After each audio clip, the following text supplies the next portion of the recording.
श्रीरामपूर तालुक्याचे नूतन आमदार हेमंत ओगले यांचं त्यांच्या मूळ गावी श्रीगोंदा तालुक्यातल्या पेडगाव येथे जंगी स्वागत करण्यात आलं। हेमंत ओगले हे श्रीरामपूर विधानसभा मतदारसंघात भरघोस मताधिक्य घेऊन निवडून आल्यानं गावकऱ्यांच्या वतीनं त्यांचं जंगी स्वागत झालं। मूळचे श्रीगोंदा तालुक्यातील पेडगाव येथील रहिवासी असलेले हेमंत भुजंगराव ओगले हे अहिल्यानगर जिल्ह्यातल्या श्रीरामपूर विधानसभा निवडणुकीमध्ये अटीतटीच्या लढतीमध्ये विजयी झाले आहेत। त्यांच्या गळ्यामध्ये तालुक्यांना विजयाची माळ घातली। ते विजयी होताच पहिल्यांदाच त्यांच्या मूळ गावी म्हणजे श्रीगोंदा तालुक्यामध्ये पेडगाव या ठिकाणी येताच फटाक्यांची आतषबाजी आणि डीजे वाजवत स्वागतासह विजयोत्सव साजरा करण्यात आला। पेडगावमध्ये जंगी मिरवणूकही काढण्यात आली।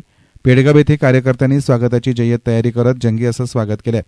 आमदार हेमंत ओगले यांचं आगमन होताच ढोलताशांच्या गजरात फटाक्यांच्या आतिषबाजी करून जेसीबीतून पुष्प उधळण करीत जंगी स्वागत करण्यात आलं। यानंतर सर्वांना स्नेहभोजन देखील ठेवण्यात आलं होतं। तुमच्या अशीच आशीर्वाद राहू द्या। मला या ठिकाणी बरेचसे प्रश्न तुम्ही मांडले, कुकडीच्या पाण्याचे असतील, सगळेच असतील, गावातले असतील। आमदार म्हणून तर मला पूर्ण राज्याचे प्रश्न मांडायचा अधिकार आहे। हा तर आपला तालुका आहे। तुम्ही जे जे काही सांगाल, तुम्ही ज्येष्ठ आहात, इथे बाकीचे सगळेजण बसलेले आहेत, आपल्या तालुक्याचे प्रश्न म्हणून जे ते सगळे मांडायचा आपण प्रयत्न करू आणि ते सोडवू पण। फक्त येणाऱ्या काळामध्ये आपले जे आशीर्वाद आहेत ते असेच राहू द्या। कारण कुकडीचं पाणी असेल, आपल्या माणिक डोळचे विषय असतील, आता हे विषय आपण सरकारमध्ये नाही, विरोधी पक्ष नेते म्हणून आपल्याला ते उचलावे लागणार आहेत आणि ते उचलले जाणार आहेत। आणि आम्ही त्यासाठी जो काही पाठपुरावा करायचा आहे, संघर्षाला आपण कधी पहिले पण घाबरलो नाही आणि आताही घाबरणार नाही। आणि आपला जन्म संघर्षात झालेला आहे, लहानपणीपासून संघर्षच बघितलेला आहे, त्यामुळे त्या गोष्टीला कधी भीती वाटली नाही। गांधी काकांचे चिरंजीव आहेत तिथं, आपले दादा धन्यवाद। सोनवणे सर पण बसलेले आहेत, सर आपलाही धन्यवाद। संघर्षाला आम्ही कधी घाबरलो नाही, घाबरणार नाही। येणाऱ्या काळामध्ये आपण आपल्या तालुक्याचे, कारण शेवटी श्रीरामपूर ही माझी कर्मभूमी, मला तिथले प्रश्न मांडावेच लागतील, पण तो जिथून माझी सुरुवात झाली, श्रीगोंदा ही माझी जन्मभूमी, पेडगाव हे माझं जन्मगाव आहे। इथून जे काही प्रश्न येणार आहेत काळामध्ये, निधीचे प्रश्न असतील महत्वाचे, तर मी फार काही जास्त बोलणार नाही, परंतु जे काही माझे मित्राचे संबंध आहेत, मैत्रीचे संबंध आहेत, बरेचसे पूर्ण देशभर राज्यसभेचे खासदार आहेत, विधान परिषदेचे आमदार आहेत आमचे बरेचसे, यांच्या माध्यमातून आम्ही या ठिकाणी आपल्या गावामध्ये असेल किंवा तालुक्यात महत्वाचा काही निधी असेल तोही आणू।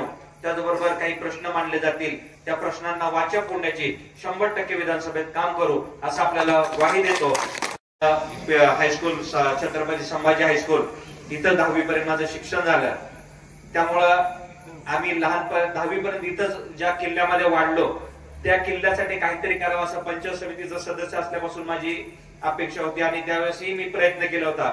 मी त्यावेळेस अण्णा पर्यटन विकास याच्यामध्ये बसून मी काही प्रयत्न केला होता, पण त्यावेळेस झालं नाही। परंतु आता 100% येणाऱ्या काळामध्ये ही आपली जी भूमी छत्रपती संभाजी महाराजांच्या पावन स्पर्शाने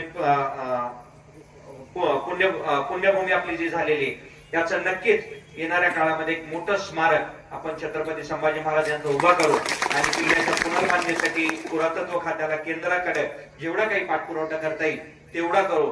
सरकार कुठलेही असू द्या, आपल्याला फारसा काही फरक पडत नाही, कारण तिथे गेलेले बरेचसे आपलेच आहेत, मित्रच आहेत। जवळपास पुढे निवडून आलेले 28 लोक युवक काँग्रेसमध्ये आमच्याबरोबर काम केलेले, 28 विविध पक्षामध्ये। मनोज कायंदे म्हणून आता निवडून आला, अजितदादांच्या गटातला, बुलढाण्याचा आमदार, तो आमचा युवक काँग्रेसचा मित्र आहे। असे कित्येक आहेत, मी नावं तुम्हाला सांगेल तेवढी कमी आहेत। भाजपमध्ये निवडून आलेले पण आमचे प्रशांत ठाकूर आहेत, परत पंकज भोळे, समीर मेघे, असे कित्येक लोक आहेत की जे पुढच्या पक्षातून निवडून आलेले आहेत। त्यामुळे काही फरक पडणार नाही, सरकार कुठलंही असलं तरी आपल्याला फरक पडणार नाही। आपण मोठ्या प्रमाणात आपल्या गावामध्ये, आपल्या तालुक्यामध्ये जे काही विकास कामांसाठी जी काही माझी मदत लागेल ती मी तुम्हाला करेल। प्रशासनामध्ये आपल्या तालुक्यातल्या, विशेष करून महाविकास आघाडीच्या लोकांना जिथे मदत लागेल तिथे आम्ही उभा राहू असा आपल्याला शब्द देतो। आपल्या सर्वांचं धन्यवाद।